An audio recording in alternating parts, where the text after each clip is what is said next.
Hello అండి అందరికీ. ఈరోజైతే రాగి సంగటి అండ్ చికెన్ కూర చేస్తున్నా. దానికోసం ఫస్ట్ అయితే ఎసరు పెట్టేసి బియ్యం పెట్టేశాను. తర్వాత చికెన్ అయితే నీట్గా ఇలా క్లీన్ చేసుకొని పెట్టేసుకున్నాను అనమాట. దీన్ని పక్కన పెట్టేసి మనము ఫస్ట్ రాగి సంగటిలోకి రాగి పిండిని అయితే తీసుకున్నాము. ఇదైతే నేను రాగులు ఆడించి పెట్టుకున్నానండి. అది ఫ్రెష్గా నేనే మిక్సీ చేసుకున్నాను అనమాట. రాగుల్ని ఆ పిండి అనమాట, రాగి పిండి. దాన్ని మీకు ఎంత అయితే మీరు బియ్యం తీసుకున్నారో దానికి తగ్గట్టుగా మీరైతే రాగి పిండిని తీసుకోండి. దీంట్లో ఏంటంటే మీరు ముందుగా వాటర్లో దీన్ని మిక్స్ చేసి పెట్టుకుంటే లమ్స్ అనేవి ఫామ్ అవ్వమన్నమాట. అందువల్ల నేను ముందుగా అయితే రాగి పిండిని తీసుకుంటున్నాను. నేను 1.5 గ్లాస్ బియ్యం అయితే తీసుకున్నాను. సో దానికి తగ్గట్టు ఒక 5 టేబుల్ స్పూన్ రాగి పిండి అయితే తీసుకొని ఇలా వాటర్లో మిక్స్ చేసుకుంటున్నాను ముందుగా, లమ్స్ లేకుండా.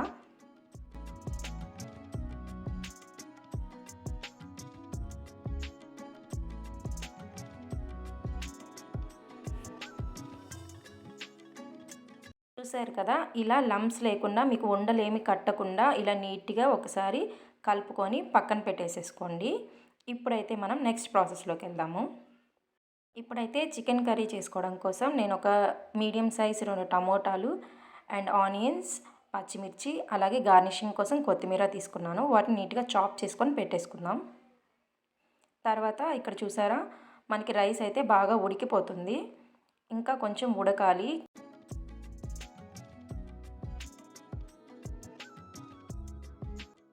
చూసారు కదా, రైస్ ఇలా మెత్తగా అయ్యేలాగా బాగా ఉడకబెట్టుకోవాలి. తర్వాత ఇప్పుడు మనం ఆల్రెడీ కలిపి పెట్టుకున్న రాగి పిండిని అయితే ఒకసారి మళ్ళీ కలిపేసుకొని మనం అన్నంలో పోసేసుకుందాము సంగటి కోసం.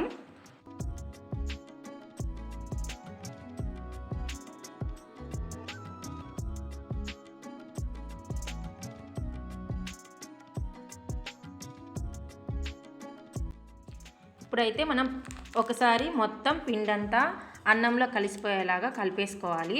అలా కలుపుకోవడం వల్ల మనకి కింద అడుగున ఏదైనా వైట్ రైస్ ఉన్నా కూడా ఈ పిండిలో అనేది బాగా కలిసిపోతుంది. అలాగే మనకి ఉండలు కూడా ఏం కట్టదనమాట. మనకి సంగటి అనేది పర్ఫెక్ట్గా వస్తుంది. ఇప్పుడు మూత పెట్టేసుకొని సిమ్లో పెట్టేద్దాము. కోడికూర కోసం ఒక ప్యాన్ తీసుకొని ఒక 3 టేబుల్ స్పూన్ ఆయిల్ వేసి తర్వాత ఆనియన్స్ వేద్దాం.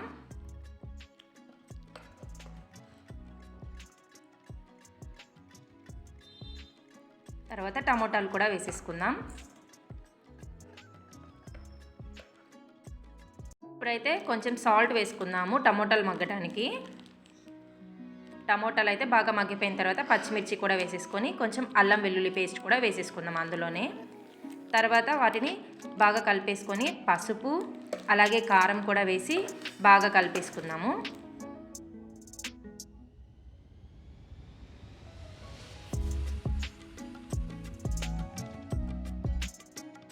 ఇప్పుడు కొంచెం ధనియాల పొడి అలాగే కొంచెం జీలకర్ర పొడి కూడా వేసుకోండి, టేస్ట్ బాగుంటుంది.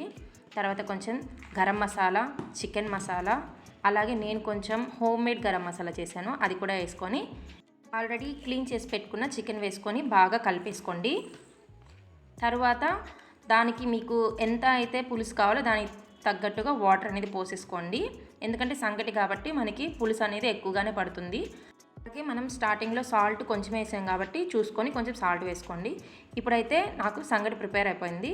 తర్వాత చికెన్ కర్రీ కూడా మనకి ఆల్మోస్ట్ డన్. ఇంకా దాన్ని కూడా చెక్ చేసుకుంటే ఓకే అయిపోయింది. ఇప్పుడైతే మనం సర్వ్ చేసేసుకుందాం.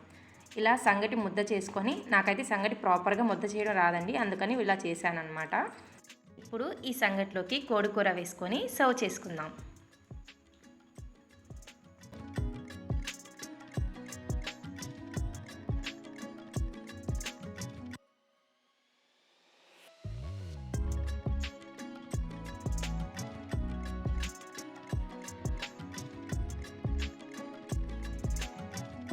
యమ్మీ యమ్మీ కోడికూర విత్ సంగతి రెడీ.